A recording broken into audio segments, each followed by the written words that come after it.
Ya, Bu Suci, terima kasih. Baik, bismillahirrahmanirrahim. Assalamualaikum warahmatullahi wabarakatuh. Salam sejahtera untuk kita semua. Om Swastiastu, Namo Buddhaya, salam kebajikan. Yang terhormat Bapak Kepala Sekolah SMK Negeri 3 Kasihan, Bapak Sihono Sarjana Pendidikan. Selamat pagi, Pak. Kemudian Ibu Bapak peserta pelatihan atau peserta in-house training SMK Negeri 3 Kasihan yang saya hormati pula. Tak lupa puji syukur kita panjatkan kehadirat Allah Subhanahu wa taala yang mana pada hari ini kita telah diberikan kesehatan untuk dapat selalu mengikuti kegiatan yang kita adakan untuk kemajuan SMSR kita tercinta ini. Kemudian sholawat serta salam semoga senantiasa tercurah kepada junjungan kita Nabi besar Muhammad Sallallahu Alaihi Wasallam, yang mana nanti di hari akhir akan kita nantikan syafaatnya. Amin. Baik Ibu Bapak yang saya hormati, untuk pelatihan di hari kedua ini nanti kita akan berdiskusi bersama tentang pendidikan yang memerdekakan dan juga kerangka kurikulum yang nantinya akan digunakan sebagai materi pemantik di hari ketiga. Sebelum kita mengawali kegiatan hari ini, baiknya kita buka dulu dengan berdoa ya. Untuk yang bertugas memimpin doa hari ini, siapa ya Bu Suci? Kelompok 3, kelompoknya Pak Jarot, nggih. Monggo Pak Jarot. Bisa memilih salah satu. Ibu, suaranya tidak terdengar. Oh, suara saya terdengar sekarang?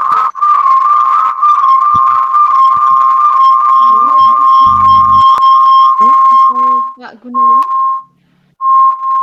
Apakah suara saya sudah terdengar? Suara saya sudah terdengar? Sangat terdengar. Bu Suci suaranya tidak terdengar. Terdengar, Bu Rita. Ya. Bu Rita yang nggak bisa mendengar. Iya. Halo, kelihatannya Bu Rita ya, yang aneh. Kayaknya yang bermasalah saya. Oke. Baik, ini yang bertugas untuk doa hari ini adalah kelompok di kafe, itu kelompoknya Pak Jarot CS. Kemudian nanti yang untuk icebreaker-nya kelompok bahasa Inggris, kelompoknya Pak Heru CS. Monggo.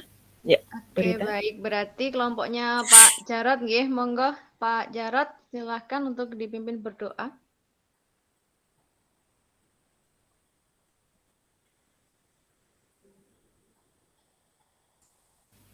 Halo. Pak Jarot di-unmute dulu, Pak Jarot. Baik, Assalamualaikum warahmatullahi wabarakatuh. Terima kasih atas waktu yang diberikan. Yang terhormat Pak Sihono, selaku Kepala Sekolah SMK Negeri 3 Kasihan SMSR Yogyakarta. Yang terhormat teman-teman, Bapak Ibu semua, guru SMK Negeri 3 Kasihan. Dan kali ini saya berkesempatan untuk memimpin doa untuk mengawali kegiatan in-house training pada pagi hari ini. Mari bagi Bapak Ibu yang beragama Islam, kita awali dengan Bismillah, Basmalah. Bagi Bapak Ibu yang beragama lain, kita persilakan. Kita awali in-house training pagi hari ini dengan mengucapkan Bismillahirrahmanirrahim. Bismillahirrahmanirrahim. Bismillahirrahmanirrahim. Demikian doa yang saya sampaikan untuk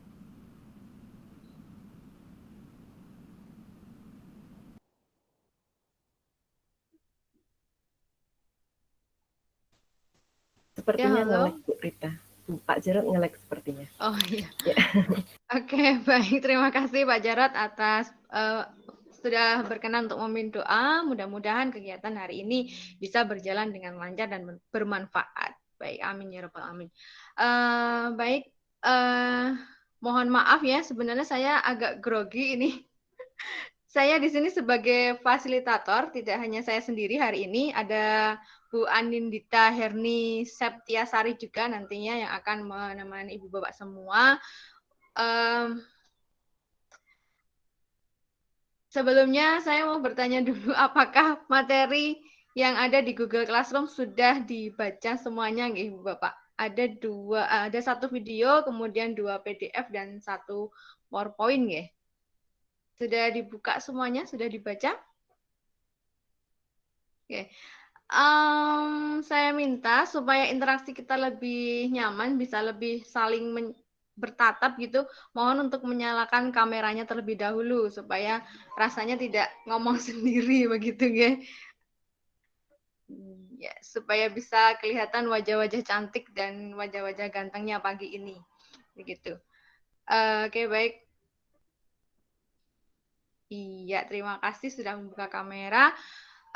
Untuk mengawali hari ini, sebelum kita masuk ke materi, saya pengen tahu dulu nih bagaimana rasanya ketika sebelumnya kita telah belajar melakukan kegiatan belajar mengajar itu dengan bertatap muka dengan siswa secara langsung, baik di dalam kelas maupun di studio ataupun di luar kelas begitu ya. Nah, tiba-tiba kita dipaksa dan harus melakukan pembelajaran itu secara daring gitu ya. Kemudian saya pengen tahu selama kurang lebih 2 tahun ini, bagaimana perasaan Ibu Bapak ketika menjalankan pembelajaran ini secara daring? Minta tolong diungkapkan perasaannya, boleh melalui chat yang ada di sini. Bisa diungkapkan dalam 3 kata juga boleh, ataupun dua kata juga bisa. Silahkan ditulis di dalam kolom chat, atau bisa juga disampaikan langsung melalui forum ini. Ya, silahkan Ibu Bapak. Perasaannya bagaimana ketika kita harus, ya? Boleh saya mengungkapkan Bu Rita? Oh, boleh Bu Neng. Selamat pagi. Ya. Selamat pagi ya, Bapak Ibu semua. Alhamdulillah, semoga tambah sehat, tambah sehat. Amin. Ungkapan saya pertama sedih. Sedihnya ya, karena sedih? bagaimana Bu? Bisa dijelaskan? Dari pihak saya sendiri belum siap secara penuh untuk menghadapi pembelajaran daring, baik itu dari segi mental saya sendiri, karena keterbatasan kemampuan IT, juga sarana prasarana. Yang kedua, saya mesti semangat. Semangatnya kenapa? Saya termasuk guru di era Orde Lama. Kalau dibilang dibandingkan dengan teman-teman semua ya. Saya harus berusaha mengikuti kemajuan atau perkembangan IT dengan belajar dan belajar. Dan pada akhirnya saya tetap harus berjuang ya. Berjuang kenapa? Keterbatasan kemampuan saya harus terus untuk berusaha biar tidak ketinggalan dengan terutama kaum-kaum muda yang guru di SMK negeri ini. Monggo dalam perjuangan ini bagi kami-kami yang guru tua, terutama yang dalam keterbatasan IT, didampingi jika ada nanti banyak kekurangan-kekurangan. Mungkin itu saja Bu Rita yang bisa kami sampaikan. Terima kasih. Assalamualaikum warahmatullahi wabarakatuh. Waalaikumsalam warahmatullahi wabarakatuh. Iya, terima kasih Bu Neng. Luar biasa sekali ya. Bu Neng ini merasa sedih tetapi harus terus semangat dan terus berjuang begitu ya Bu. Jadi di dalam keadaan yang genting itu kita harus punya daya yang lenteng seperti itu ya Bu ya. Jadi jangan pernah kemampuan untuk menyerap dan menahan dampak tekanan itu kita gunakan untuk memulihkan diri kita untuk bisa sama seperti yang lainnya dan ikut maju bersama begitu ya. Bisa ditanggapi dari Ibu Bapak yang lain, pendapat dari Bu Neng tadi, atau mungkin ada pendapat yang lain, silahkan monggo Ibu Bapak. Wah, ini Pak Ihsan belum dibaca. Maksudnya bagaimana ini Pak Ihsan? Coba Pak Ihsan. Pak Ihsan mana ya? Mohon untuk bisa dijelaskan berbagi bersama teman. Kenapa kok ungkapan perasaannya kok belum dibaca? Maksudnya bagaimana Pak Ihsan? Halo?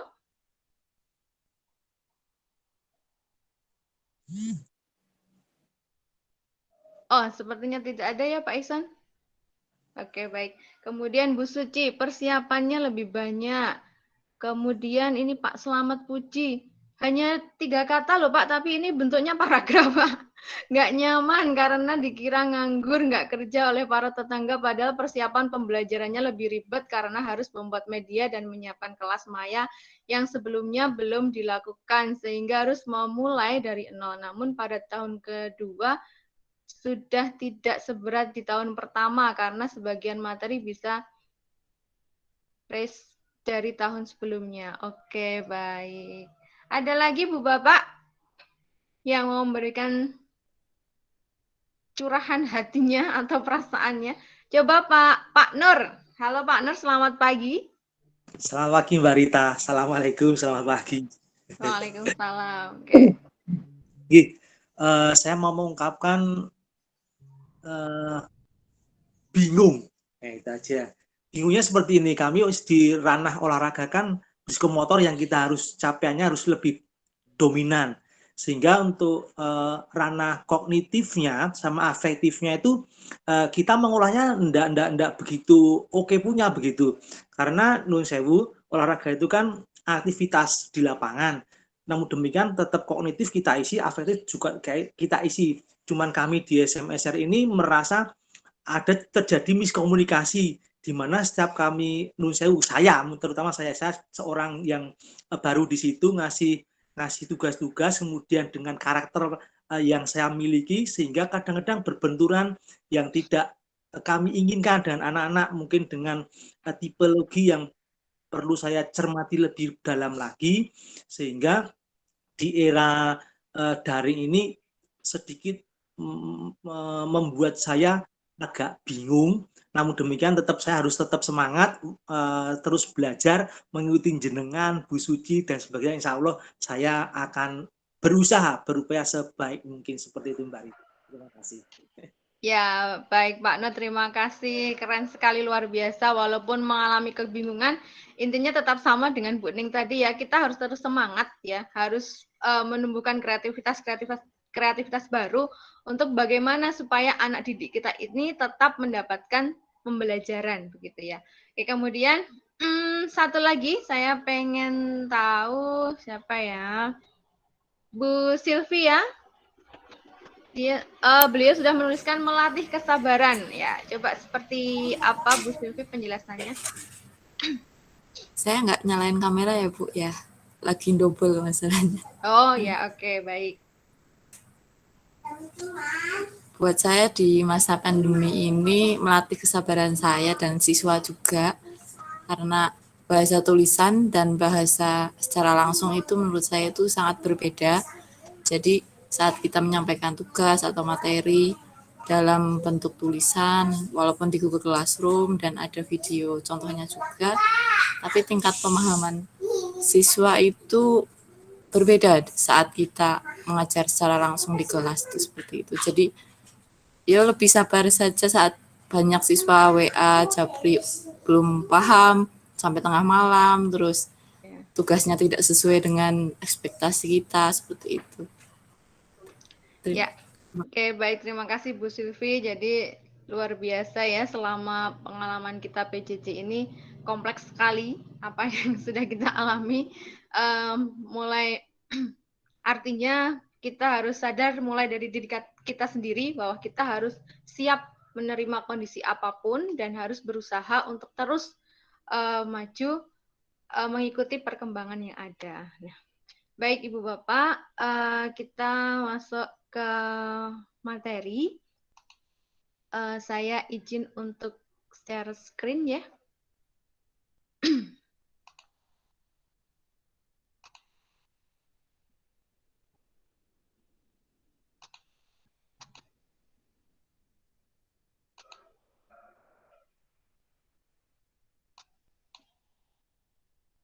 Apakah sudah terlihat?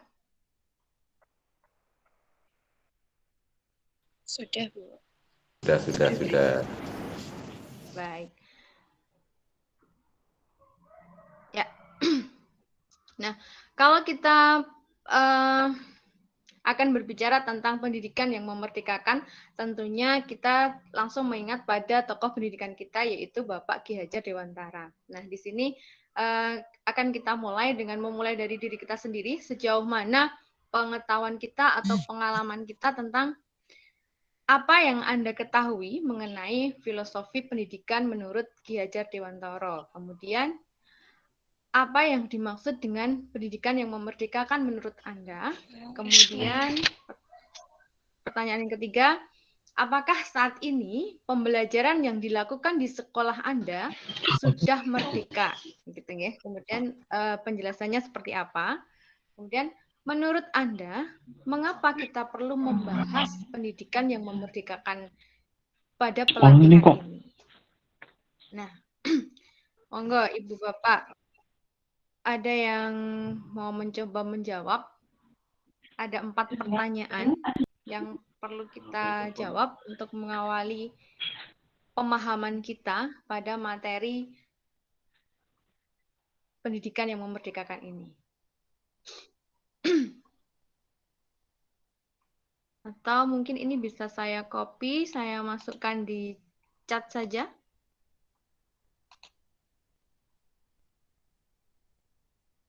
Halo Ibu Bapak. Boleh, Bu Rita. Oke, baik ya Bu. Saya share di chat aja supaya lebih enak.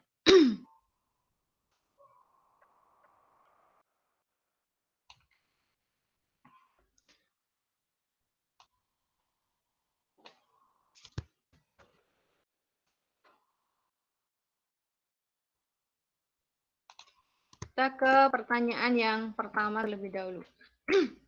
Apa yang Anda ketahui mengenai filosofi pendidikan menurut Ki Hajar Dewantara, ya? Dan penjelasannya seperti apa? Nah, dalam ruang diskusi ini diharapkan Ibu Bapak semua aktif dalam mengikuti diskusi. Jadi apapun pendapatnya itu akan kami terima karena di sini tidak ada yang salah ataupun yang benar. Hanya kita akan mencari konsep yang sama untuk mengarah pada tujuan yang sama juga pada pembelajaran SMK di pusat keunggulan nantinya. Begitu nggih Bapak Ibu. Jadi semua boleh berpendapat, semua boleh memberikan saran. Silahkan saja. Ya, Bu Rita mencoba. Assalamualaikum. Ya Bu, monggo. Waalaikumsalam, ya Bu, silahkan. Menurut saya mungkin pendidikan menurut Ki Hajar Dewantara bahwa pendidikan itu berfokus pada siswa. Karena di situ kita dituntut baik secara langsung di depan siswa, di tengah proses pembelajaran, di belakang siswa. Semua ibaratnya tenaga kita, pemikiran kita, atau apapun itu difokuskan memang untuk kemajuan siswa. Jadi sepertinya kita kalau ibaratnya mendidik anak sendiri, walaupun kita tidak bertatap langsung, ya, kita dalam artian itu ada seperti ikatan jiwa, selalu mendoakan, ya Allah untuk anakku yang terbaik, ya Allah anakku dari beberapa sekian siswa itu mempunyai kelebihan dan kekurangan masing-masing. Ya Allah, semoga kedepannya dia itu mendapatkan jalan dan hidup yang sesuai dengan keinginan anak-anakku itu. Kalau menurut saya, mungkin itu saja Bu Rita, terima kasih. Jadi semuanya berfokus untuk anak dan kita guru itu ibaratnya sebagai orang tua itu berjuang penuh memang untuk siswa. Itu aja, terima kasih. Ya, baik Bu Eneng, luar biasa sekali. Kita berikan tepuk tangan dan semangat untuk Bu Eneng, Ibu Bapak semuanya. Ya, baik. Ya, Bu Eneng luar biasa sekali bahwa betul bahwa pembelajaran yang kita lakukan ini adalah pembelajaran yang berpusat pada siswa. Tentunya kita ingat pada semboyan dari pendidikan kita dari Ki Hajar Dewantara, yaitu Ing Arsa Santulodo, Ing Madya Mangun Karso, dan Tut Wuri Handayani. Di depan itu kita memberikan contoh, kemudian di tengah itu kita membangun semangat seperti yang dikatakan oleh Bu Eneng tadi, kemudian di belakang kita memberi dorongan gitu ya.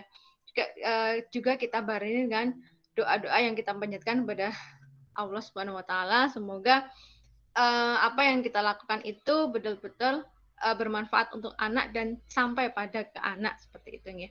Nah, kemudian ini ada Bu Suci juga yang menjawab pendidikan yang memanusiakan manusia. Ya, bagaimana Bu Suci bisa memberikan penjelasan? Ya.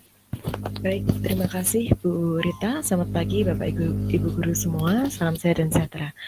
Pendidikan yang memanusiakan manusia itu adalah salah satu filosofi dari Ki Hajar Dewantara, di mana kita diharapkan sebagai pendidik itu mampu membangun relasi kita dengan siswa yang adalah manusia, ya, dengan segala keunikannya, dengan segala karakteristiknya, kita diharapkan mampu menghamba pada mereka. Maksudnya apa? Kita diharapkan mampu membangun mereka menjadi manusia yang seutuhnya sesuai dengan karakteristik mereka masing-masing, sesuai dengan bakat dan minatnya masing-masing. Jadi tidak bisa kita memaksa mereka bahwa ayo semuanya harus bisa bahasa Inggris dengan baik. Nggak bisa gitu, karena memang keahliannya, kemampuannya berbeda-beda. Dan disitulah kita memanusiakan manusia. Kita menghargai setiap perbedaan yang ada pada mereka dan mengoptimalkan apapun yang mereka bawa itu untuk menjadi bekal mereka menjadi manusia yang seutuhnya. Begitu Bu Rita, terima kasih. Ya, baik, terima kasih Bu Suci, keren sekali ya. Jadi betul sekali bahwa pendidikan itu memanusiakan manusia. Jadi setiap siswa itu mempunyai karakteristik yang berbeda, memiliki keunikan yang berbeda-beda. Dan cara kita dalam mengajarnya pun harus berbeda, kemudian capaian mereka pun juga berbeda. Nah, itu yang perlu kita pahami supaya kita tepat dalam memberikan pembelajaran itu terhadap siswa. Begitu. Nah, kemudian untuk pertanyaan yang kedua,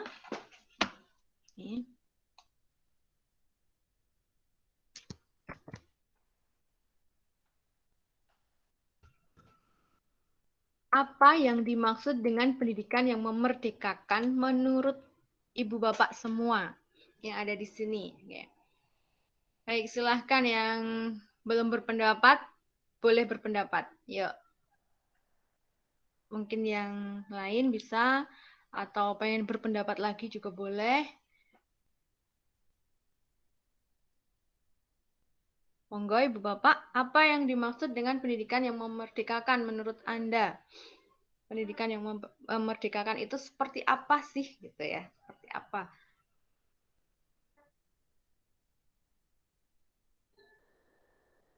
Gimana ini Bu Suci, atau kita tunjuk saja ya?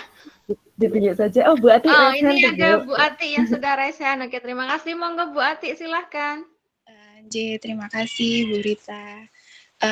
Menurut saya pendidikan yang memerdekakan ini mungkin sebelum-sebelumnya belum terjadi secara menyeluruh. Artinya begini, ketika siswa itu, contohnya hal kecil saja nggih. Di awal siswa itu masuk ke suatu sekolah, itu kadang-kadang ada pemaksaan dari orang tua. Ini saya melihat dari sudut pandang yang awal. Kemudian di pembelajaran itu kadang-kadang mungkin Bapak Ibu guru atau bahkan mungkin saya sendiri itu memaksakan kepada siswa untuk mempelajari sesuatu agar targetnya tercapai, begitu. Nah, sehingga untuk pembelajaran yang ada itu tidak memerdekakan dari sudut pandang siswa. Nah, kan siswa ini pengennya, loh ini kayak gini, saya kayaknya tidak membutuhkan ini, begitu.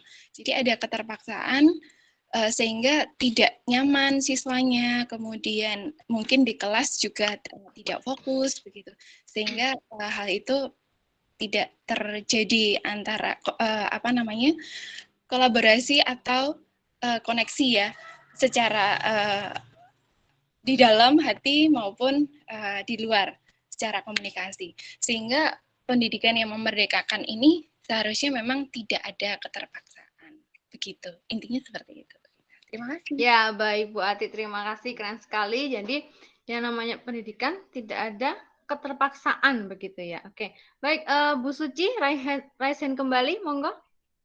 Gak apa-apa ya Bu Rita ya, biar Apa-apa. tidak bosan, semoga tidak bosan mendengarkan suara saya.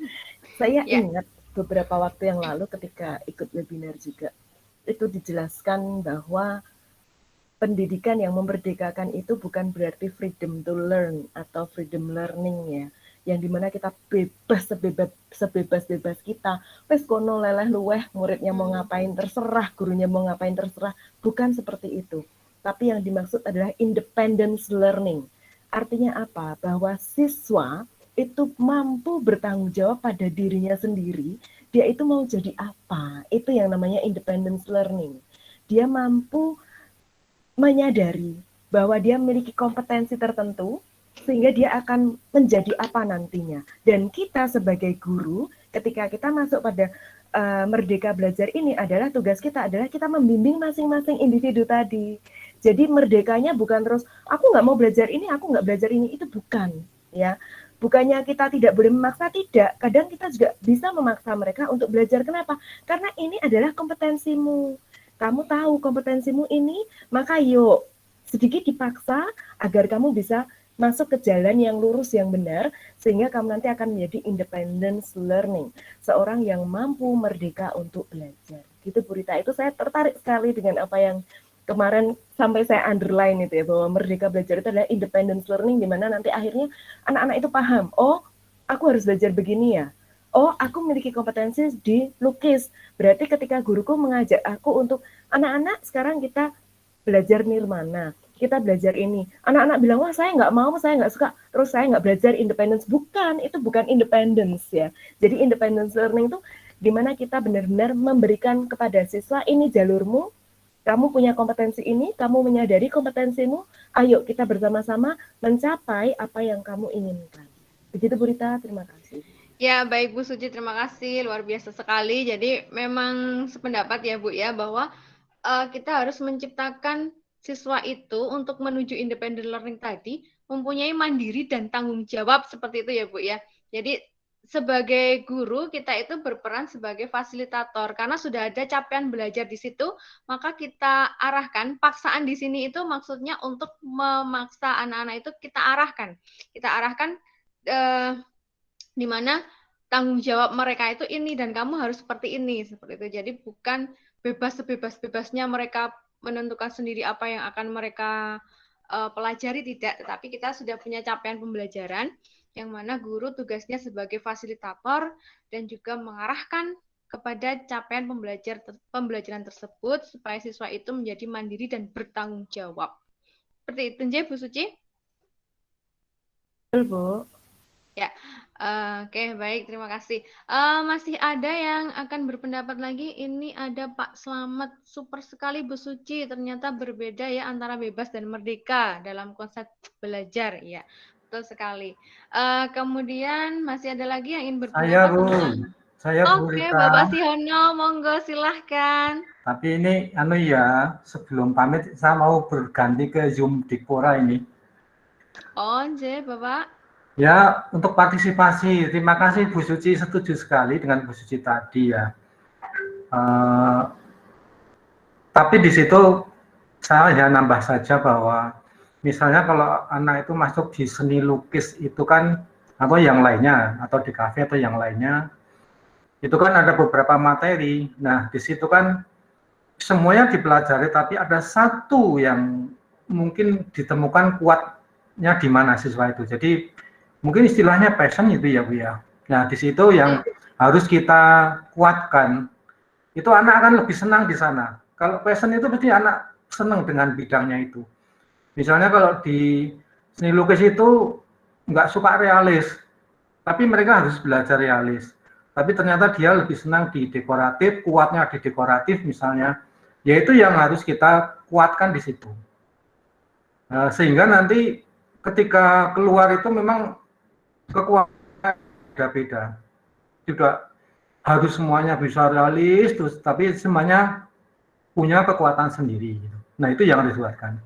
Di bahasa Inggris, Bu Suci mesti juga banyak mengamati siswa ini, mungkin kuat di speaking-nya atau di writing ya, Bu, mungkin itu ya.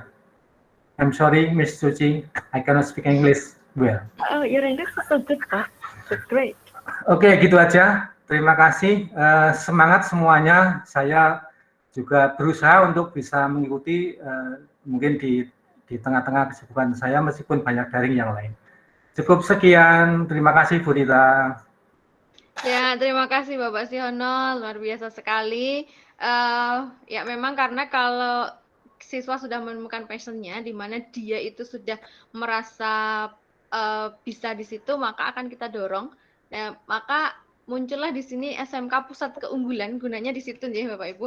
Jadi kemana akan kita arahkan siswa? Nanti ada penjaringan diseleksi begitu, siswa ini pandai di bagian ini, siswa ini pandai di bagian ini. Nah, itulah yang nantinya akan kita push gitu ya, akan kita unggulkan di siswa tersebut. Gitu. Baik, kemudian kita lanjut ke pertanyaan yang ketiga.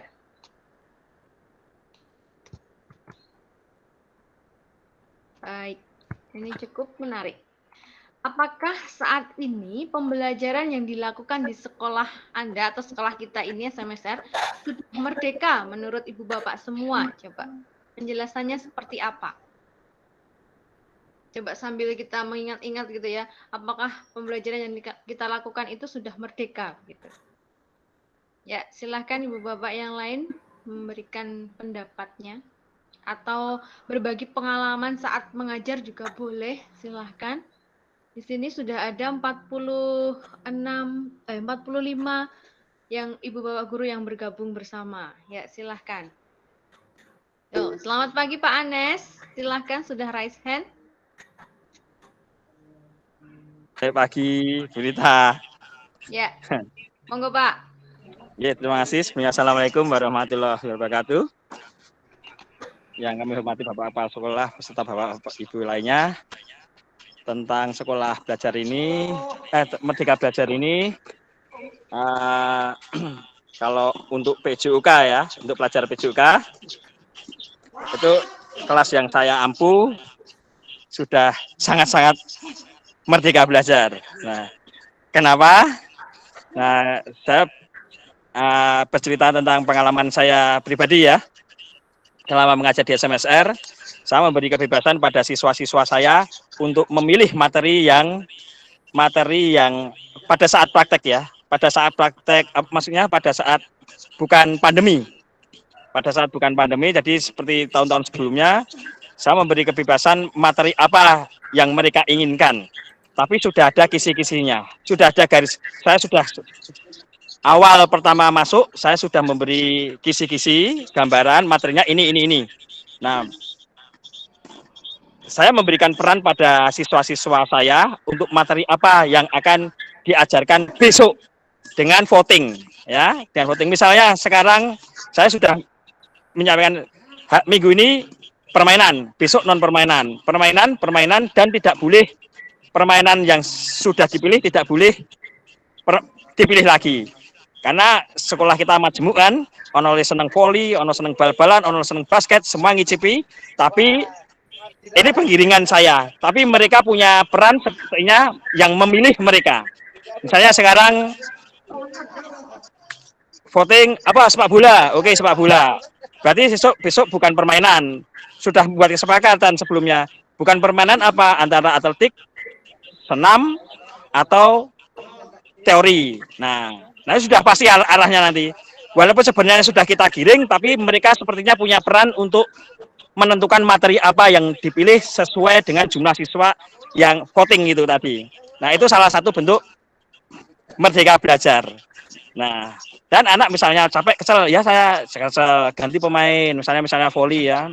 Saya capek Pak, ganti pemain, istirahat dulu, nanti kasih motivasi, ganti main lagi. Jadi kalau Karena olahraga berhubungan dengan fisik, tidak bisa kita memaksakan kehendak kita. Harus misalnya 2 kali 45 menit harus olahraga terus, tidak bisa. Setelah kita semester kondisinya tidak seperti itu. Ya.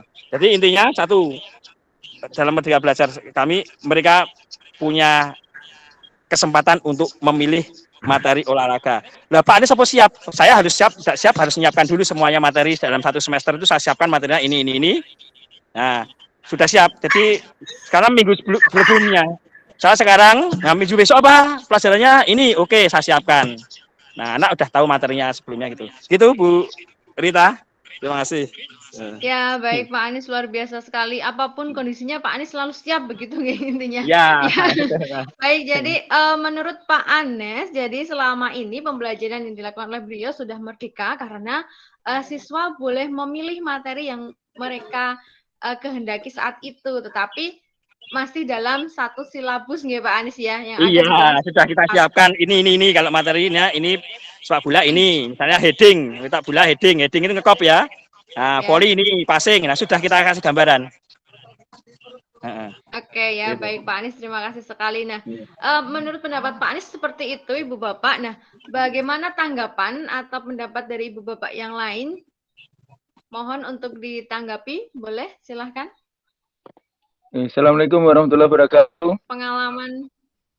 Waalaikumsalam warahmatullahi wabarakatuh. Monggo Bapak Eko Haryono. Wah, Bandi. Maaf ya Bu, saya videonya tidak saya hidupkan karena di ruang kami itu baru dipakai anak lanang ujian, jadi saya di luar ini. Nggak apa-apa ya. Pak, menanggapi masalah Merdeka Belajar, Ibu. Di pengalaman kami di pelajaran praktek itu justru yang pertama adalah menumbuhkan rasa senang dalam belajar.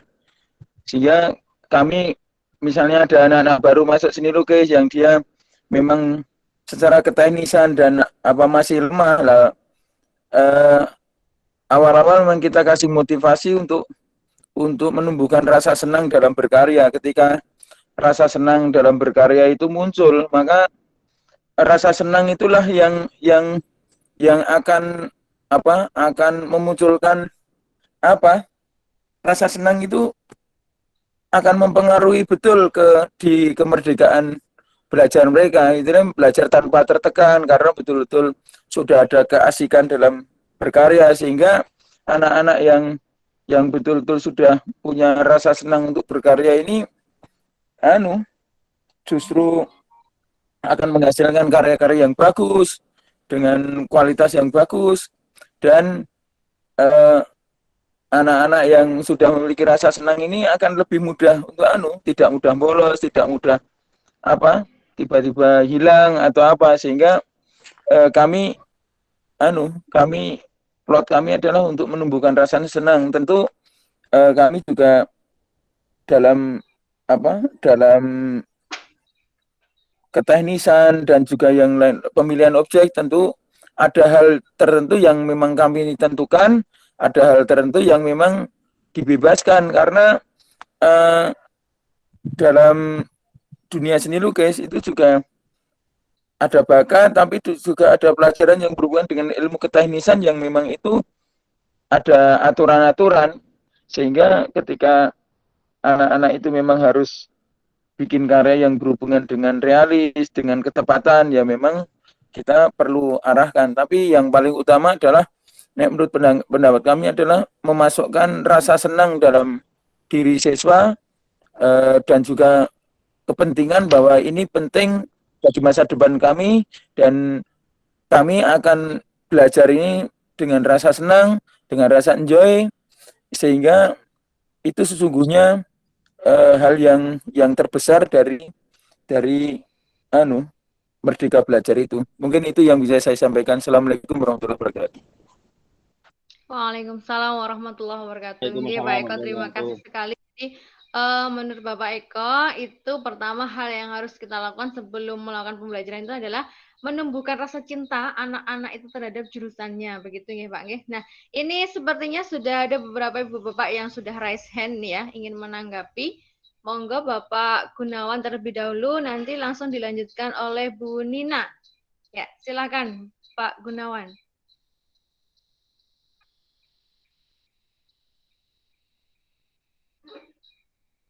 Unmute dulu Pak Gunawan. Oh iya, maaf Bu Suci. Sudah bisa ya? Oke. Sudah bisa. Tadi mendengar paparan dari Pak Anies kok jadi pengen jadi guru olahraga ya. Jadi saya ingin dengan guru. Ini lagi olahraga ini Pak Gun. Di kafe saya merdeka belajar banyak saya terapkan ketika pembelajaran branding dan corporate identity.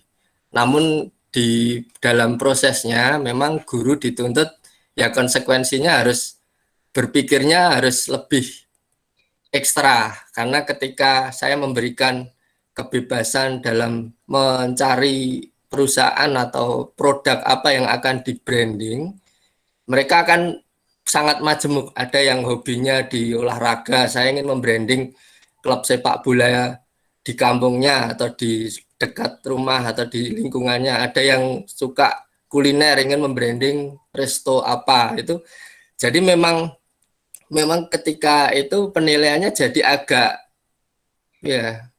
agak membingungkan karena berbeda-beda. Namun ketika kita mengikutinya secara proses dari awal, bagaimana mereka memilih sebuah objek, kemudian proses dalam membuat brand dari konsep sampai eksekusinya, sampai ke implementasi penerapan logo atau yang lainnya, media yang lain, itu akan menjadi sebuah kesatuan yang saya sendiri sebagai guru ini sangat menarik, karena kita bisa melihat potensi mereka masing-masing. Ada yang memang dari pelajaran saya yang komputer grafis ini akan berkembang ketika ada anak yang sebenarnya komputernya dia nggak begitu suka, namun karena nanti di penerapannya ketika saya lihat, oh dia hobinya fotografi, nanti di medianya akan saya arahkan lebih ke menggunakan konten-konten foto.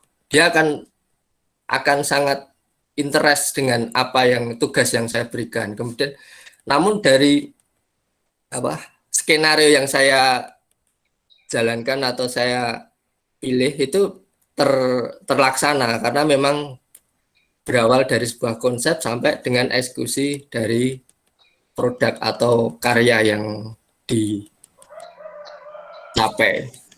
Mungkin begitu berita itu kemerdekaannya seperti itu kalau saya. Jadi memberi kebebasan, namun kita juga harus memberikan sebuah solusi dan juga pengarahan bahwa yang mereka pilih itu nantinya akan lebih terarah ke yang seharusnya begitu.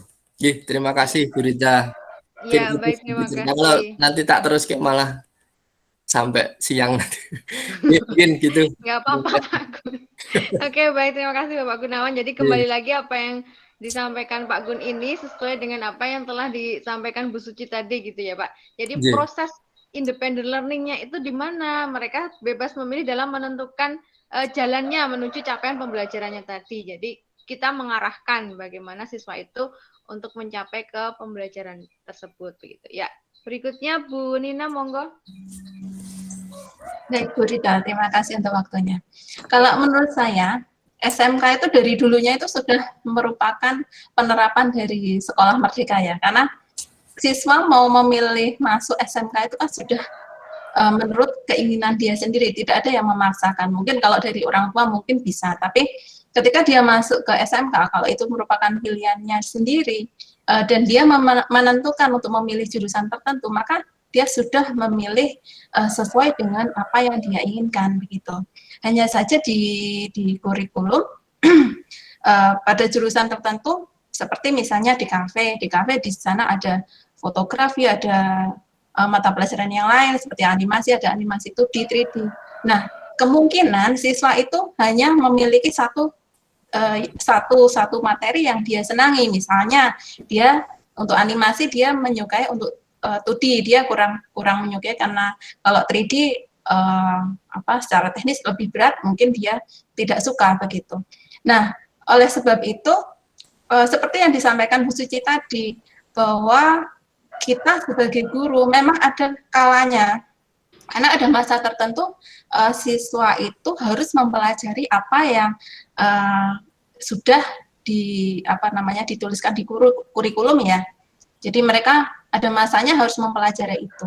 Nah, kita sebagai guru memang ada kalanya kita harus memaksa anak untuk mau mempelajari itu, setidaknya bukan untuk supaya dia harus bisa, setidaknya dia bisa mengenal, bisa membedakan, oh kalau yang 2D ini seperti ini, yang 3D seperti ini, seperti itu.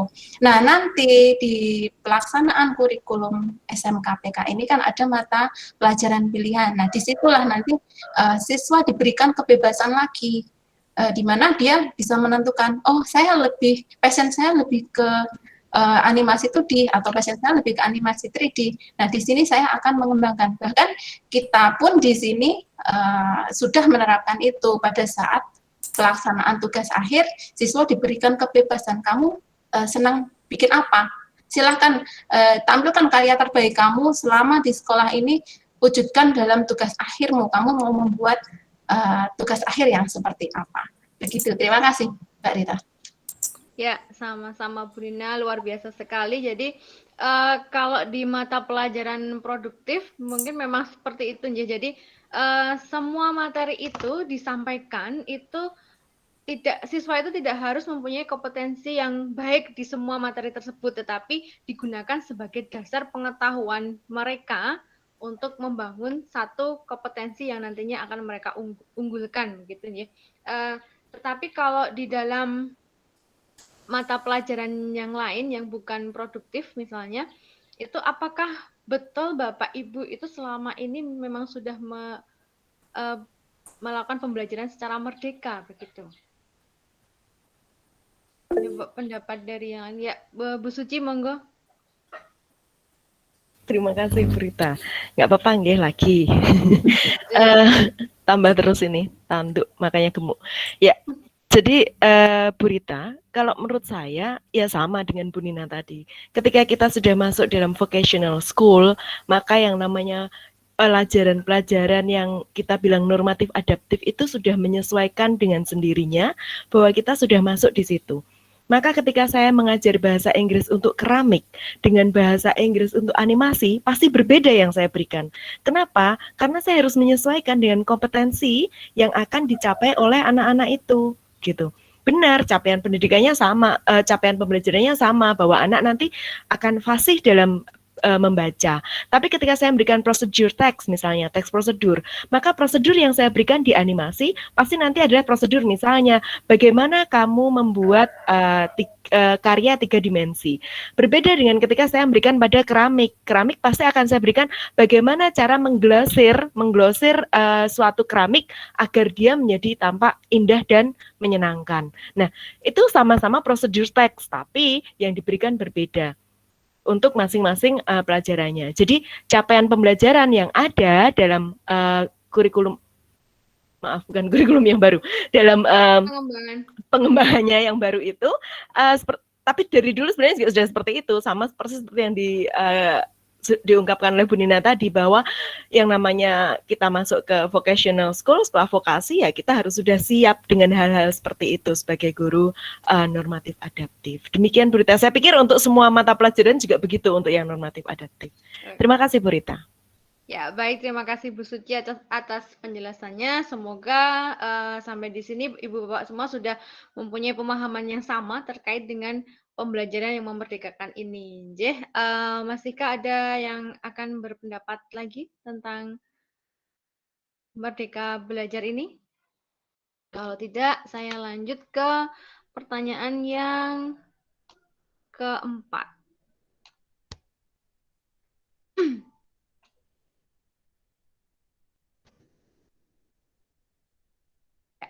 Menurut Ibu Bapak, mengapa kita perlu membahas pendidikan yang memerdekakan ini di dalam pelatihan hari ini?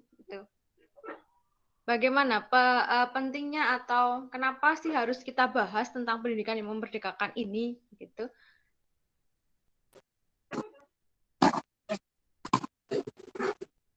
Ya Pak Anies, monggo. Ya, terima kasih Bu Rita. Penting ya, Merdeka Belajar itu sangat penting. Karena apa? Karena dengan Merdeka Belajar merdeka belajar dalam arti bebas belajar bukan bebas tidak pakai aturan ya, tentu saja ya. Jadi bebas yang menyenangkan tapi sesuai dengan aturan-aturan yang berlaku. Dengan kita beri anak kebebasan belajar, merdeka belajar ya, merdeka belajar, maka anak akan merasa seperti terlibat dan sekolah itu menyenangkan. Nah, itu tujuannya. Sekolah yang menyenangkan itulah tujuannya dari merdeka belajar. Jadi dan kalau dan merasa sekolah itu senang, nah dan harapan rumah sekolah menjadi rumah kedua, anak rajin ke sekolah, datang tepat waktu dan pulang sesuai dengan jam, dan melaksanakan pembelajaran karena merasa senang, ya tentu saja bisa harapannya kalau namanya senang ya. Seperti hanya misalnya saya senang sama Bu Rita, wah saya akan pengen ketemu Bu Rita terus. Ya, saya akan tidak hanya di sekolah ngapel di Bu Rita. Nah, itu bodoh sama prinsipnya. Saya senang di sekolah ya, kan di sekolah terus. Nah, saya senang dengan pelajaran ini. Saya akan mengikuti pelajaran ini itu terus karena saya merasa senang dengan itu. Nah, itulah fungsi dari merdeka belajar. Itu Bu Rita kurang lebih kalau gambaran saya, pandangan saya seperti itu. Terima kasih. Ya, baik Pak Anies, terima kasih ya. Sudah senang ketika bertemu dengan saya begitu ya, Pak. Oke. Contohnya orang tadi. Nah, kalau saya di sekolah ya saya pengen di sekolah terus. Kayak sekarang ini saya di SMS ini. Senang banget saya ketemu sama Ahmad, Pak Sadono. Oke, baik Pak Anies, terima kasih. Nah, jadi Ibu Bapak semua, mengapa kita perlu membahas memerdekakan belajar dalam pelatihan ini? Karena kembali lagi di awal bahwa kita akan menyatukan konsep, ya konsep kita harus sama dulu untuk nantinya kita akan mengembangkan pembelajaran pada SMK Pusat Keunggulan ini. Nah, baik, kita gini ya, diskusinya kita jeda dulu. Nampaknya kita perlu menghangatkan semangat atau membakar semangat ini Bu Suci. Untuk yang bertugas sebagai icebreaker siapa ya hari ini? Dari kelompok Bu Suci? Iya, Pak Heru Bahasa Inggris apakah sudah masuk? Pak Heru. Pak Heru. Tidak ada ya? Ada, baik. Bu. Heru, ada. Sana ada. Enggak. Pak Heru? Pak Heru. Sudah siapkah Pak Heru?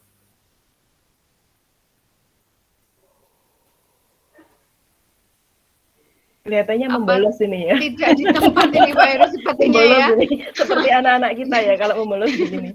Hanya baik. Saja begitu. Iya baik. Kita akan icebreaker sekarang Bu Rita.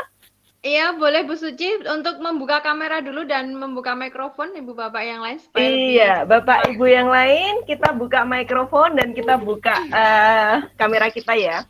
Kita akan bergerak-gerak sebentar hari ini. Saya akan menyanyi untuk Bapak dan Ibu, dan Bapak Ibu juga akan menyanyi bersama-sama dengan saya. Saya boleh share screen ya, Bapak dan Ibu ya? Boleh, Bu. Oke, saya share screen. Ini ada lagunya di sini.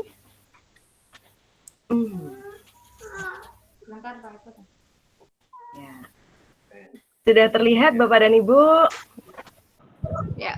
Ya, sudah Bu, tapi ini kurang lagunya jelas. sangat mudah sekali. Bisa dibesarkan?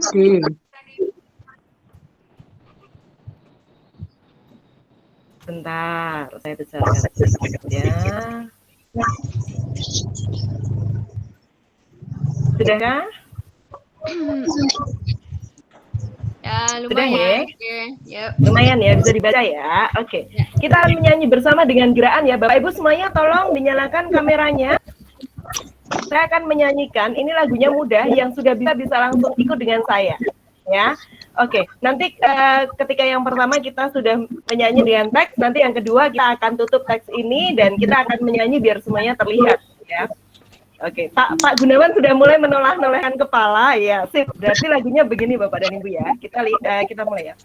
Ditolah-tolehkan kepalaku, ditebar-tebarkan senyumku, agar hati riang gembira untuk acara selanjutnya. Lagi ya, ditolah-tolehkan kepalaku, ditebar-tebarkan senyumku, agar hati riang gembira untuk acara selanjutnya.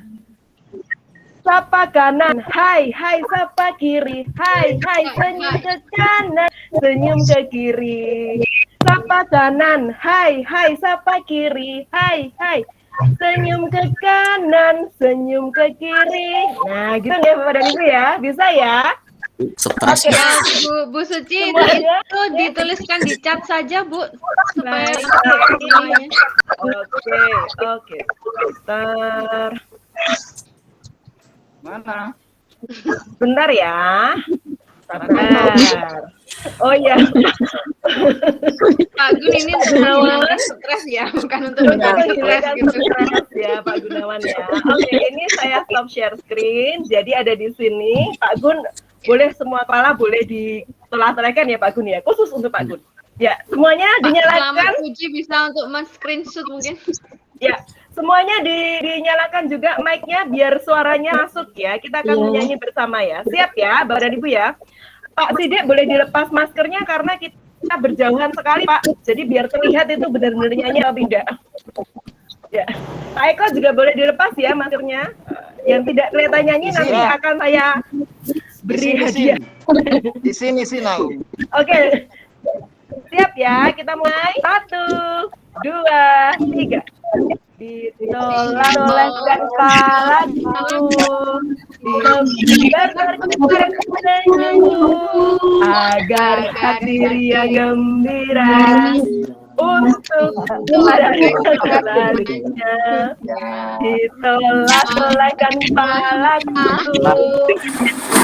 ditebar-tebar senyumku, agar hati ria gembira acara selanjutnya. Sapa kanan, hai, hai, senyum ke kanan, senyum ke kiri. Sapa kanan, hai, hai, sapa kiri, hai, senyum ke kanan, senyum ke kiri. Oke, terima kasih. Pak Gunawan sapanya lucu gini-gini. Itu menyapa siapa? Terima kasih Bu Rita, saya kembalikan. Iya, luar biasa sekali Bu Suci, cukup membuat kita kembali semangat untuk materi selanjutnya begitu ya. Oke, luar biasa sekali. Bapak Ibu yang besok bertugas untuk icebreaker ini bisa dicontoh Bu Suci ya. Cukup luar biasa sekali talentanya, bisa bernyanyi dan berkoreo gitu ya. Oke, baik kita lanjutkan ya Ibu Bapak. Saya izin untuk kembali share screen.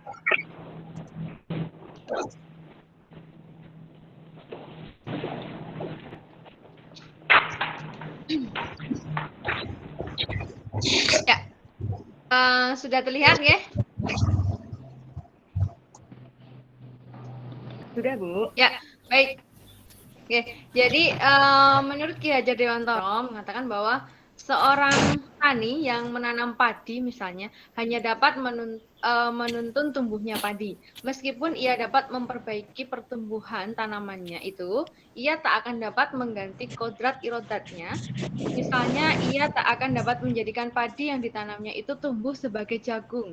Selain itu, ia tidak dapat memelihara tanaman padi tersebut seperti halnya memelihara tanaman kedelai ataupun tanaman lainnya. Nah, di sini kalau kita terapkan dalam pembelajaran di sekolah kita, bagaimana caranya, begitu ya Ibu Bapak. Nah, yang pertama itu kita harus mempunyai skill dulu bahwa penerapan pembelajaran itu harus disesuaikan dengan capaian atau tingkat kemampuan peserta didik. Kemudian yang kedua, lakukan asesmen diagnostik, formatif, dan juga asesmen sumatif. Kemudian yang ketiga, penting bagi kita untuk mengenal peserta didik supaya mengenal potensi atau karakteristik dari peserta didik tersebut. Nah, kemudian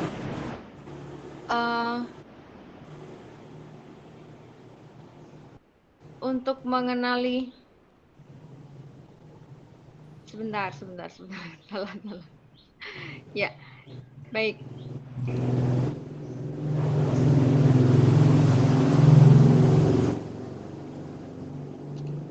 Nah, pengajaran yang sesuai dengan capaian tingkat kemampuan itu yang seperti apa gitu ya. Pernahkah Anda atau peserta didik Anda mengalami kesulitan saat mengerjakan tugas dan harus sudah dikuasai olehnya? Mengapa hal tersebut bisa terjadi gitu ya? Mungkin Ibu Bapak semua sering mengalami hal yang seperti ini. Mereka sudah kita berikan pembelajaran tetapi kok masih belum paham juga gitu ya, atau kok tugasnya masih kurang tepat gitu. Tentunya jawabannya untuk pertanyaan tadi memiliki banyak faktor masalah.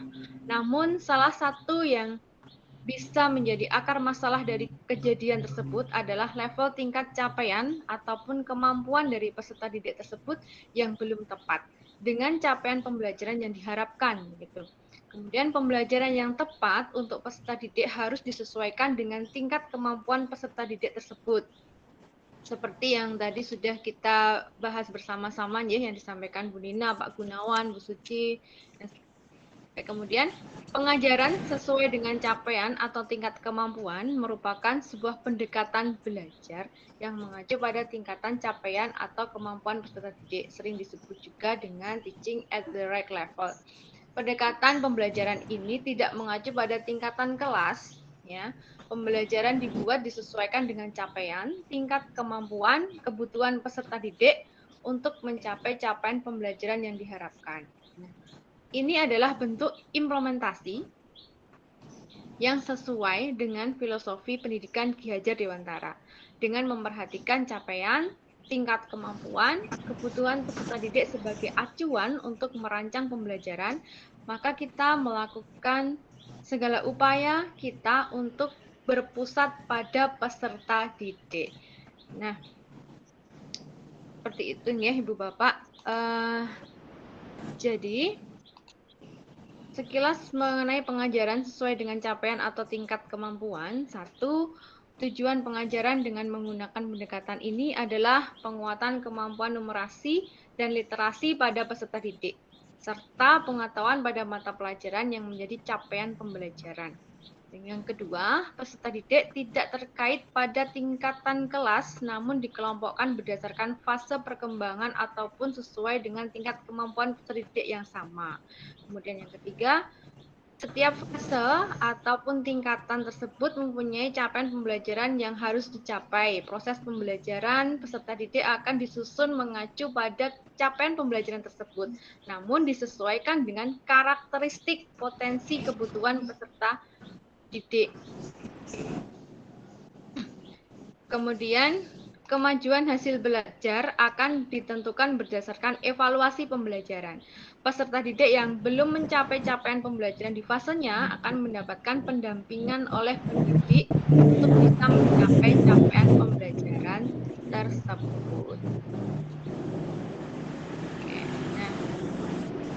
nah di sini ada tahapannya, yaitu asesmen, kemudian perencanaan dan pembelajaran. Jadi di awal kita menggunakan asesmen diagnostik.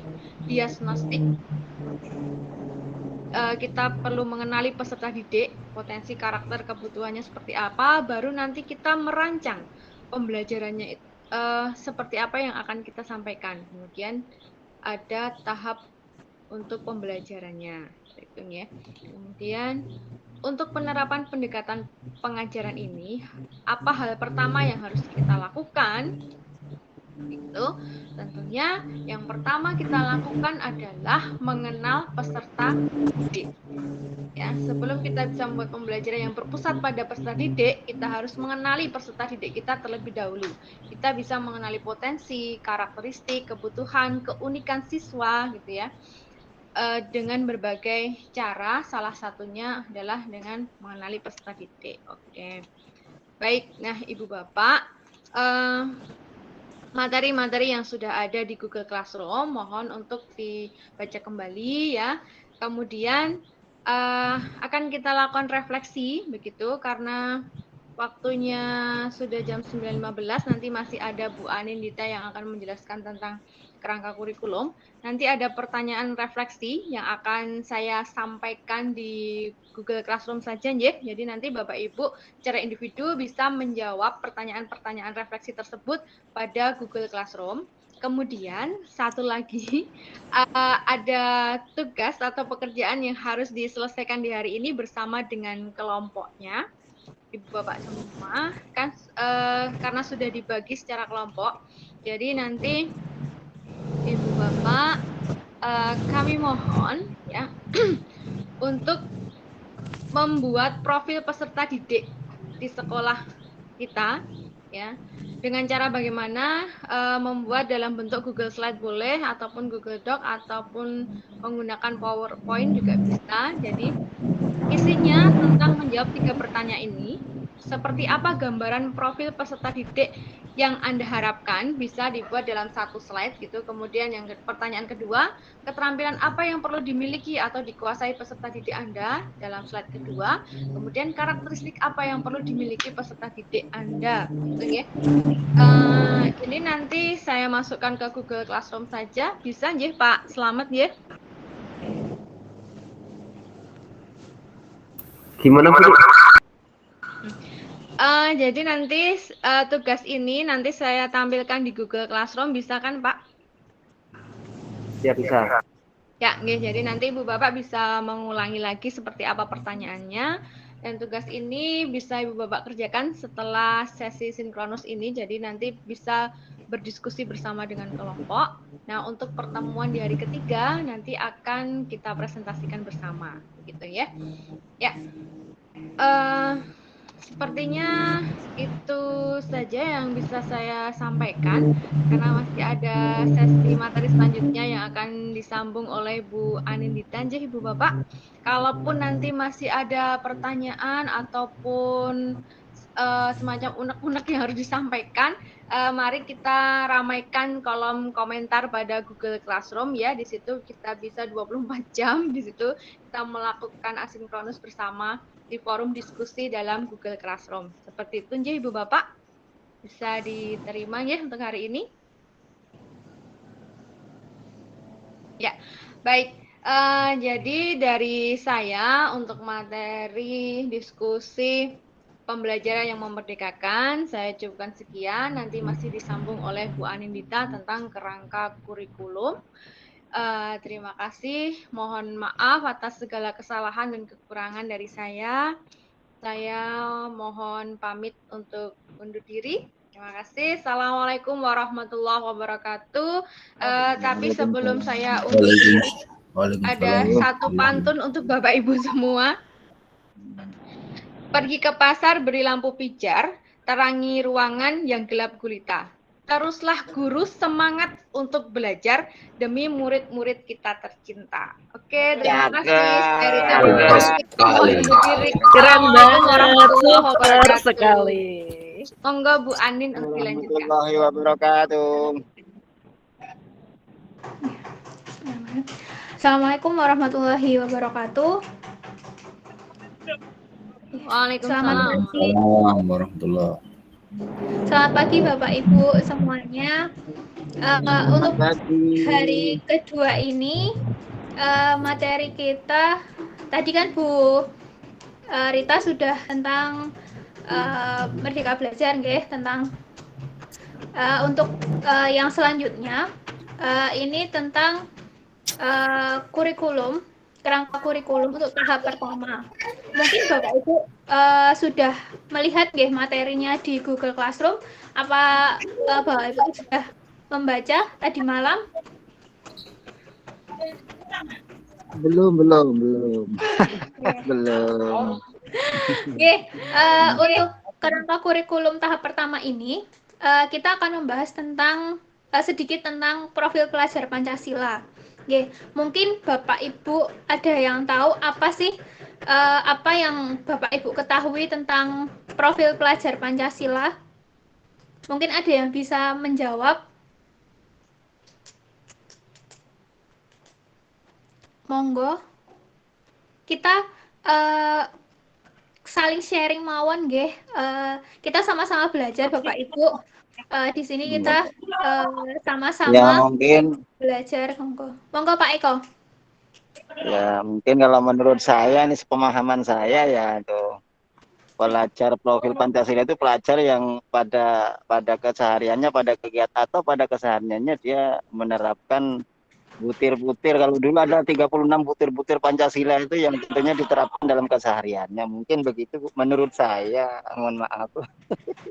Nggih. Iya gitu. Nggih, Pak Eko. Jadi menurut Pak Eko, profil pelajar Pancasila itu yang dalam kesehariannya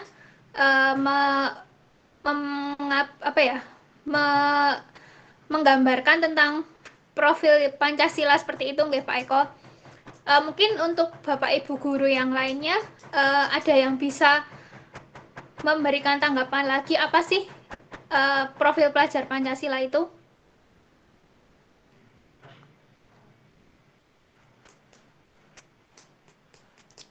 Karena untuk materi yang ini sebenarnya akan lebih dikupas lebih dalam pada hari ketiga besok, tetapi di sini saya hanya sebagai pembuka saja untuk materi besok, sebagai sedikit gambaran tentang profil pelajar Pancasila seperti itu.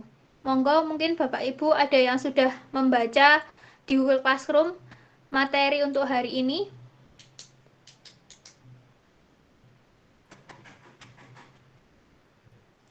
Atau mungkin saya share screen nggih.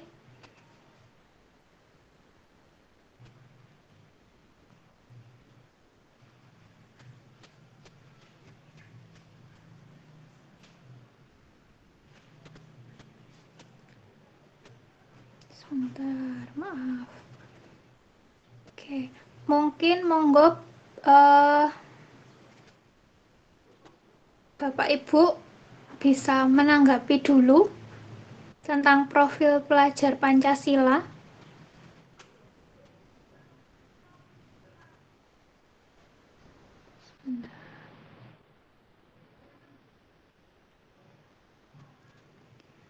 Oke, kalau Bapak Ibu sudah membaca tentang profil pelajar Pancasila, di situ, di dalam materi itu, terdapat 6 elemen yang menjadi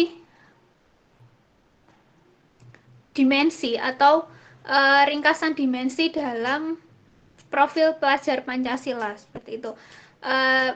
Di dalamnya mungkin ada yang bisa menyebutkan 6 dimensi elemen profil pelajar Pancasila. Mungkin saya bisa dibantu. Saya Bu Anin. Nggih.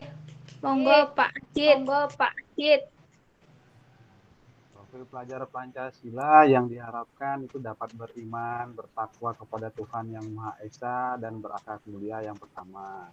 Yang kedua, diharapkan dapat mandiri. Yang ketiga, bernalar kritis. Yang keempat, berkebinekaan global. Yang kelima, bergotong royong. Dan keenam, diharapkan dapat kreatif. Begitu Bu Anin mungkin. Terima kasih. Ya, benar. Terima kasih Pak Adit. Ya, tadi sudah disampaikan bahwa ada 6 elemen profil pelajar Pancasila. Yang pertama tadi beriman, bertakwa kepada Tuhan Yang Maha Esa dan berakhlak mulia. Untuk yang kedua berkebinekaan global. Yang ketiga bergotong royong. Yang keempat mandiri. Yang kelima bernalar kritis. Dan yang keenam kreatif. Nah, mungkin bisa kita gambarkan. Mungkin Bapak Ibu ada yang mau memberikan tanggapannya dari 6 elemen profil pelajar Pancasila ini, apakah di sekolah kita sudah mencerminkan seperti itu untuk siswa-siswanya atau masih sangat jauh dari profil pelajar Pancasila? Mungkin ada yang mau berbagi cerita. Bu Anin, ini ada Bu Tati Hirawati yang sudah raise hand dari tadi, mungkin bisa diberikan waktu untuk berpendapat. Oke. Monggo Bu Tati. Bu Tati.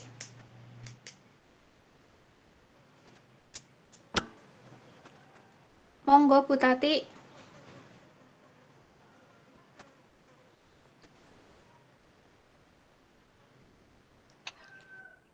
Bu Tati malah menghilang ini. Oke, silahkan Ibu Bapak yang lain bisa menanggapi. Saya Mbak Rita, Mbak Anin, coba Bu. Halo. Oke, monggo Bu Ati. Ini Bu siapa ya? Bu Bu Purwanti. Purwanti. J. Monggo Bu Pur.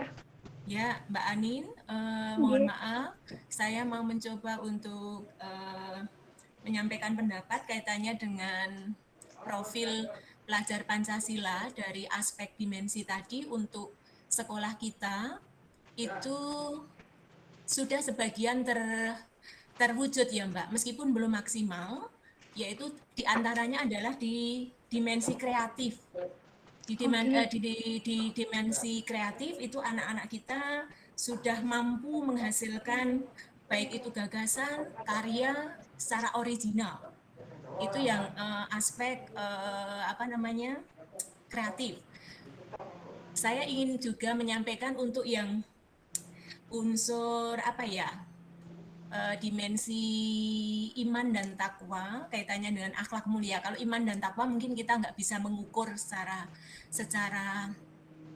detail, tapi untuk yang akhlak itu kita masih merasa prihatin ketika melihat anak-anak kita yang dari segi tutur kata, sikap, itu mereka kadang masih sering menyampaikan kata-kata yang bahasa Jawanya misuhan gitu ya Bu ya.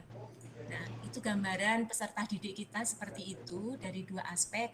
Mungkin teman yang lain ingin menyampaikan dari aspek dimensi yang lain karena masih ada 4 aspek. Begitu, terima kasih. Nggih. Matur nuwun Bu Pur. Nggih, mungkin iya kalau untuk yang kreatif sangat kreatif nggih Bu. Mungkin Pak Eko monggo mau menambahi. Baik, terima kasih. Ini kalau berbicara dengan terkait dengan pelajar, apa ini tadi? Profil pelajar. Profil pelajar Pancasila ini memang merupakan sebuah tantangan untuk sekolahan kita ini. Terutama program-program kita memang arahnya untuk ke sana itu memang kurang. Mengapa saya katakan kurang? Mohon maaf. Ketika kita menggulirkan sebuah program sholat berjamaah untuk yang muslim, itu tidak terkendala. Sudah beberapa kali kita memperbaiki sarana dan prasarana, seperti musola kita yang ada di sebelah utara, di lokasi SMSR ini memang sekarang kalau kita lihat sudah kelihatan sekali kalau itu memang tidak pernah ditempati untuk kegiatan ibadah.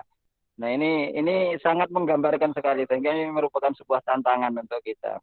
Namun memang mungkin karena bebasnya ya anak-anak kita itu memang kreativitasnya memang kita perlu acungi jempol memang ada sih untuk kreativitas. Tapi kalau ini tidak dituntun dan tidak dibimbing nanti arahnya bisa ke arah yang negatif. Sehingga memang perlu untuk menjadikan pelajar-pelajar yang ada di sekolah kita ini pembimbingan yang ekstra, terutama kegotong royongannya. Ini kegotong royongannya mereka kadang kita minta mematikan, misalnya ada keran yang hidup, minta tolong dimatikan, kadang aras-arasan untuk apa itu? Untuk mematikannya. Ada lampu yang sedang hidup pada siang hari itu kadang kita memerintahkan untuk mematikan, kadang kita sudah berapa kali memberikan contoh, ini dimatikan malah dibuat mainan. Ini yang kadang menjadi sebuah tantangan bagi kita untuk memberikan satu, kalau berangkat dari model pembelajaran dulu, kita beri contoh dulu itu, kita beri contoh. Minimal kalau untuk meramaikan kegiatan ibadah yang ada di musola itu, paling tidak guru-gurunya tidak langsung terpusat kepada Masjid Ngesti, tetapi kita arahkan musola yang kita punya. Ini seandainya besok sudah ada terjadi pembelajaran luringnya. Begitu Bu, mungkin Bu. Matur nuwun. Nggih, matur nuwun Pak Eko. Nggih, dari Bu Pur dan Pak Eko tadi, memang di sekolah kita untuk untuk kreativitas dan beriman dan bertakwa itu memang sudah tidak diragukan nggih. Apalagi untuk yang kreativitasnya, untuk kreatif. Nah, mungkin Bapak Ibu yang lain mau menambahkan lagi. atau apa ya, kita sharing-sharing Bapak Ibu Bu apakah Tati selama sudah ini raise hand, Mbak Anin. Bu Tati raise hand dari tadi. Oke, Bu Tati tadi sudah saya panggil tapi nggak ada respon. Monggo Bu Tati. Bu Tati. Bu Ati, Mbak Anin, Bu Ati. Oke, Bu Ati. Bu Tati juga Bu Ati, monggo. Siapa dulu? Mungkin Bu Ati dulu. Ya, terima kasih Bu Anin. Saya mau menanggapi sedikit tentang profil pelajar Pancasila ini yang berkaitan dengan aspek mandiri. Nah, memang untuk belajar di era yang serba sekarang milenial ya, canggih, kemajuan IT-nya juga cukup pesat, gitu. Siswa dituntut untuk belajar mandiri, di mana pengembangan literasinya juga harus ditekankan. Nah, di sini mungkin yang saya rasakan di SMSR, beberapa siswa sudah belajar mandiri, artinya mampu menyelesaikan suatu pekerjaan dengan baik, penuh tanggung jawab secara mandiri. Tetapi ada juga siswa yang jadi misalkan diminta untuk belajar materi A, begitu, belum membaca sudah bertanya. Kemudian artinya sebenarnya kalau dia mempelajari dulu itu ada di situ, begitu. Nah, untuk kesadaran diri belajar sendiri itu masih kurang, gitu. Dan seperti yang tadi disampaikan Bu Suci ya, kalau memang pembelajaran itu ya siswanya tanggung jawab terhadap diri sendiri, begitu. Begitu Bu Anin. Terima kasih.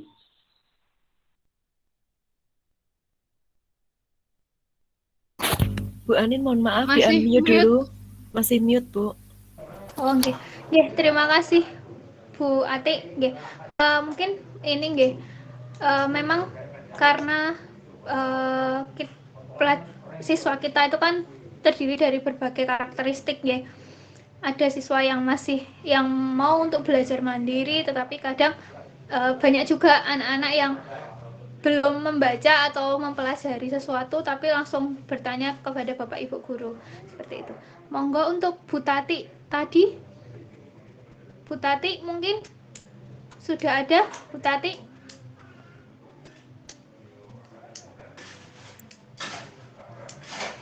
Monggo Bu Tati. Oke. Mungkin Bapak Ibu yang lain ada lagi yang mau kita sharing saja tentang profil pelajar Pancasila ini, karena untuk pendalaman materinya akan lebih dalam di hari esok, dan untuk saat ini nggih, monggo Bu Suci. Baik, terima kasih atas waktunya Bu Anin. Saya menambahkan satu, yaitu untuk yang bernalar kritis ya Bu ya. Saya melihat bahwa sebenarnya anak-anak kita di SMK Negeri 3 itu hampir semuanya itu sudah sangat kritis. Hanya masalahnya nalar kritis yang mereka miliki itu apakah sudah benar sesuai dengan arahannya gitu. Apakah mereka sudah benar memproses informasi yang masuk kepada mereka itu dengan benar? Apakah bisa menganalisis bahwa informasi yang mereka terima itu benar atau hoax? Apakah bisa mengevaluasi kebenaran suatu berita atau tidak, kesimpang siuran berita atau tidak? Itu juga kadang kita masih merasakan bahwa mereka pun menerima informasi itu tidak dengan jelas. Jadi mungkin bisa lebih dijelaskan bahwa literasi mereka dalam membaca apapun, tidak hanya pelajaran, membaca informasi apapun itu masih sangat rendah. Ketika kita bahkan dengan informasi yang sangat-sangat sederhana kita berikan di kelas pun, kadang-kadang mereka masih belum memahami apa maksud dari informasi tersebut. Mereka masih mengedepankan untuk bertanya, bahkan sebelum membaca, seperti tadi yang diungkapkan oleh Bu Ati, belum membaca sudah tanya gitu. Jadi mungkin ini juga menjadi PR kita bersama, tidak hanya sebagai guru bahasa Indonesia, bahasa Inggris, atau bahasa apapun, bahwa kita harus selalu mengajak mereka untuk berliterasi. Literasi itu tidak hanya membaca bacaan ya, bahkan teknologi pun berkomunikasi, teknologi apapun itu juga menjadi literasi bagi kita. Suatu informasi yang baru itu juga literasi yang baik bagi kita. Jadi bernalar kritis itu pemantiknya adalah ketika dia mendapatkan suatu informasi. Bagaimana si anak itu mengolah suatu informasi itu menjadi hal yang bermanfaat. Membedakan bahwa oh ini informasi yang benar, ini informasi yang tidak benar, itu juga hal yang dimana kita harus kita kuatkan dalam bernalar kritis sebagai profil pelajar Pancasila ini. Begitu Bu Anin, terima kasih. Nggih, terima kasih Bu Suci. Nggih, benar sekali nggih, karena untuk saat ini kesadaran anak-anak untuk membaca itu sangat sedikit. Jadi sebagai tantangan untuk kita Bapak Ibu guru, bagaimana caranya untuk bisa lebih memberikan semangat kepada anak-anak untuk mau lebih banyak untuk membaca. Nggih, untuk yang selanjutnya tadi Bu Fitri present tapi kok sudah nggak ada nggih? Atau Bu Setiawati? Monggo Bu Setio. Ya, terima kasih Mbak Anin. Benar yang disampaikan Bu Suci tadi ya. Anak-anak kita itu memang sudah kreatif ya. Dan teknologi yang ada saat ini, anak-anak itu bisa lebih cepat menangkap informasi dengan teknologi yang ada dibandingkan dengan kita yang memang harus mengejar, lebih mengejar begitu. Kadang kita ketinggalan dibanding siswa-siswa kita, tapi kita sebagai pendidik yang belajar untuk merdeka belajar itu tadi, kita tetap berpegang pada kreativitas itu pada 3N ya, kalau orang Jawa itu. Ketika kita melihat atau nonton, itu kita akan niteni, nirokne, dan nguai. Jadi anak-anak yang di SMSR itu pasti akan melihat contoh-contoh gambar atau contoh-contoh video, dan itu kita tetap membimbing. Mana kita arahkan yang baik, mana yang kita arahkan, oh ini kurang baik. Artinya, seperti yang disampaikan Bu Suci itu, kita harus bisa memilih yang nantinya karya itu, kreativitas itu tidak menyalahi sopan, menyalahi etika, tidak menyalahi apa ya yang tadi disampaikan sebagai siswa yang berkarakter. Itu Mbak Ani. Jadi boleh kita nonton niteni, nirokne. Nah nanti dari nirokne itu niroknya sing apik. Baru kita ngowahi dan nanti akan didapatkan, dihasilkan karya yang kreatif. Begitu, matur nuwun. Nggih, terima kasih untuk Bu Setio. Nggih, jadi masih perlu pendampingan juga nggih Bu untuk anak-anak dengan adanya banyak sekali teknologi dan kemajuan teknologi ini, terkadang anak-anak masih salah dalam pemanfaatannya nggih. Mungkin untuk yang lain Pak Makmun.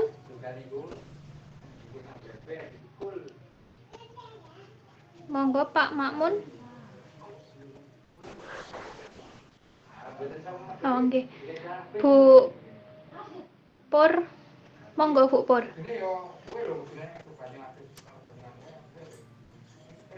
Ya, terima Monggo kasih Bu. Bu Anin. Ya, terima kasih Bu Anin. Terima kasih. Saya sependapat dengan pendapat teman-teman tadi, baik itu Bu Suci, Bu Setio, yang intinya memang dalam mewujudkan profil pelajar Pancasila itu perlu pendampingan, pembimbingan dari kita semua dengan melihat kembali atau mengacu pada filosofi pendidikan Ki Hajar Dewantara, yaitu ing ngarsa sung tulodo, ing madya mangun karso, dan tut uri handayani. Itu mungkin yang kita wujudkan untuk bisa mengantarkan anak-anak didik kita menjadi pelajar yang punya profil Pancasila. Begitu Bu Anin. Terima kasih. Nggih, matur nuwun Bu Pur. Nggih, seperti yang dikatakan Bu Purwanti tadi nggih, berarti kan dari profil pelajar Pancasila ini juga berkaitan erat dengan filosofi dari pendidikan menurut Ki Hajar Dewantara. Nggih, monggo mungkin untuk Bapak Ibu yang lain dari 6 elemen ini tadi sudah disinggung 5 elemen nggih. Masih satu berkebinekaan global. Mungkin Bapak Ibu yang lain mau memberikan tanggapan atau memberi kita sama-sama diskusi. Masih ada satu tentang berkebinekaan global. Apakah menurut Bapak Ibu siswa-siswa kita di SMK Negeri 3 Kasihan ini sudah mempunyai profil sebagai berkebinekaan global atau masih belum? Monggo mungkin ada yang Bapak Ibu yang bisa menanggapi.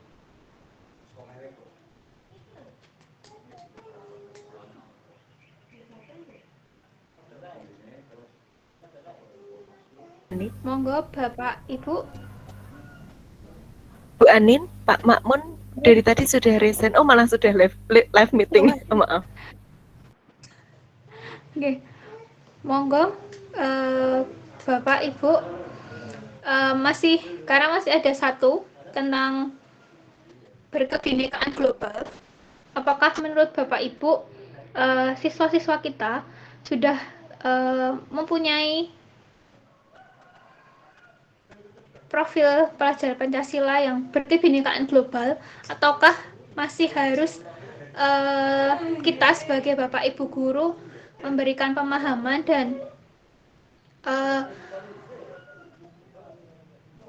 monggo Bapak Ibu, atau saya tunjuk mawon nggih.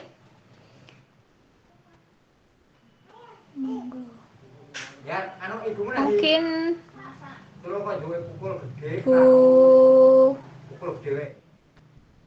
Bu Fitri. Tadi Bu Fitri sempat raise hand. Monggo Bu Fitri.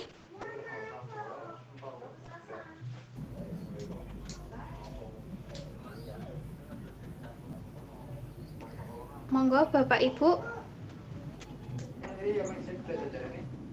Ya, terima kasih atas waktunya ya. Untuk pelajar Pancasila, ini kalau di jurusan animasi, selain kita terapkan dalam itu kehidupan sehari-hari, kita terapkan juga ketika membuat film animasi untuk memperkenalkan budaya-budaya Indonesia supaya anak-anak juga tidak meninggalkan budaya. Kami menyarankan anak-anak untuk membuat karakter film animasi budaya lokal. Begitu, jadi supaya anak-anak tidak meninggalkan budaya Indonesia seperti itu.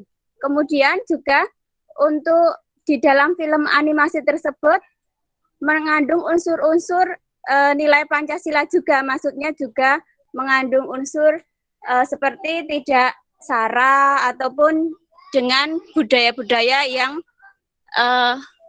dengan karakter yang bagus seperti itu. Kemudian di dalam pembelajaran juga kita menghimbau kepada anak, ketika anak itu sudah cerdas ataupun pandai, itu tidak, maksudnya kita contohkan seperti koruptor seperti itu. Dia cerdas, namun untuk kepribadiannya itu kurang bagus, ya, seperti itu. Hanya dalam pembelajaran kita contohkan seperti itu.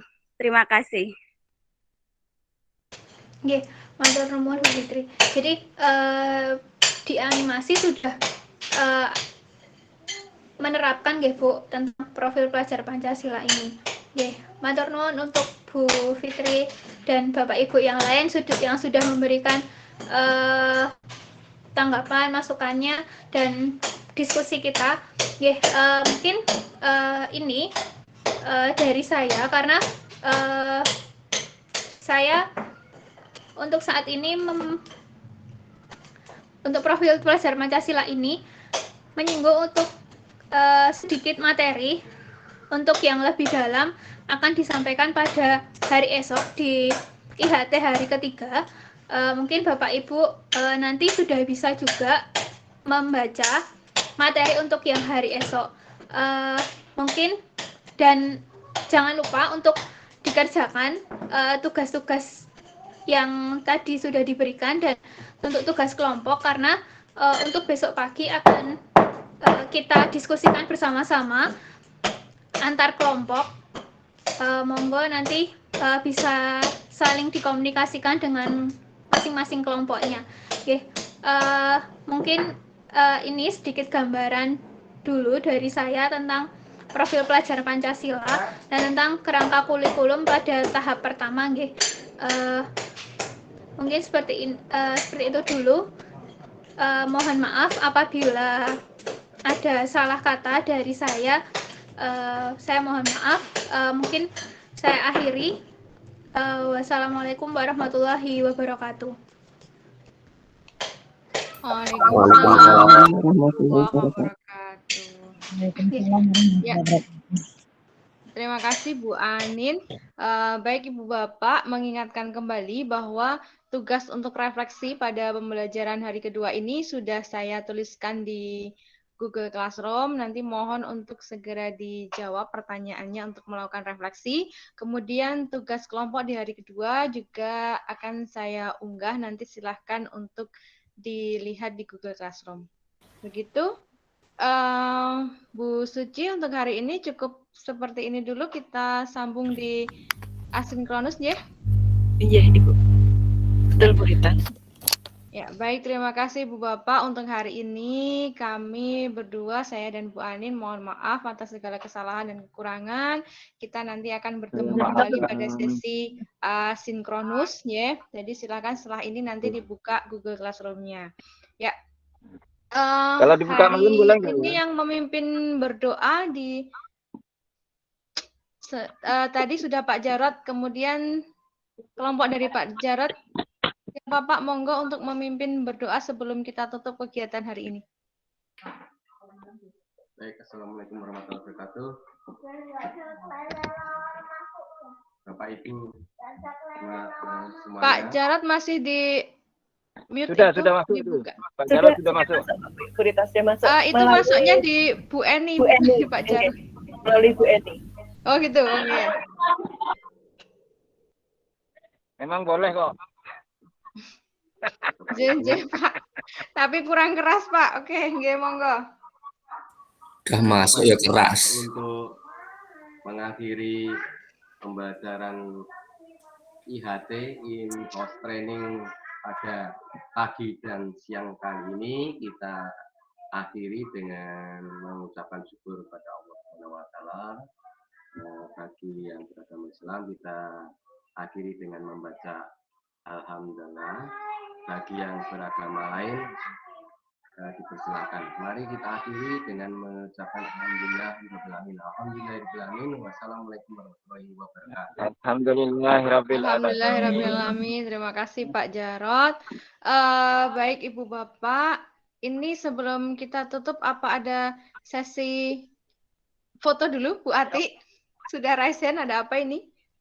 Bu Rita, terima kasih. Mengingatkan saja Bapak Ibu untuk presensi pada hari ini sudah saya bagikan linknya di kolom chat. Begitu?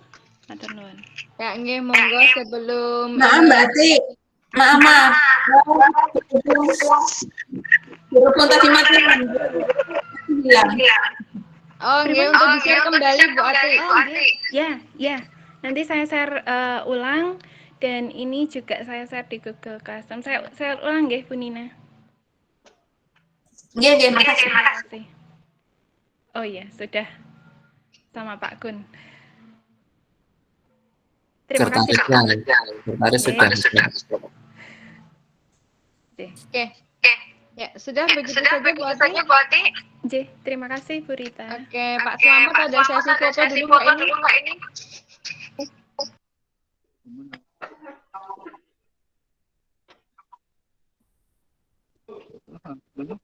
Ibu Bapak untuk membuka kamera. Kita akan berfoto bersama di hari kedua.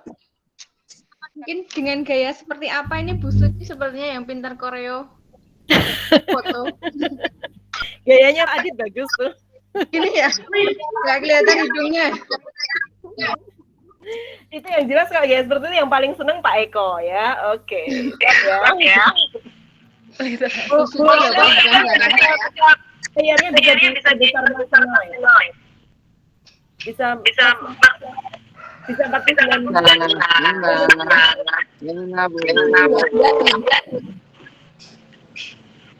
Ini saya screenshot aja ya.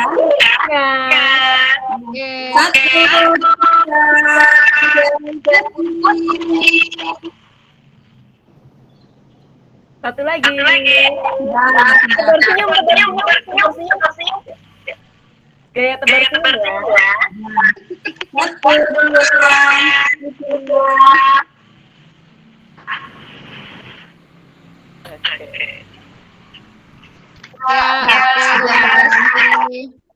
Terima kasih Bu Nini.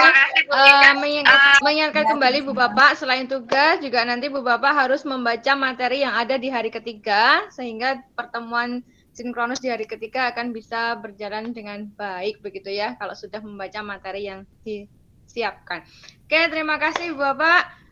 Kita akhiri pertemuan hari ini. Billahi taufik wal hidayah. Wassalamualaikum warahmatullahi wabarakatuh. Terima kasih.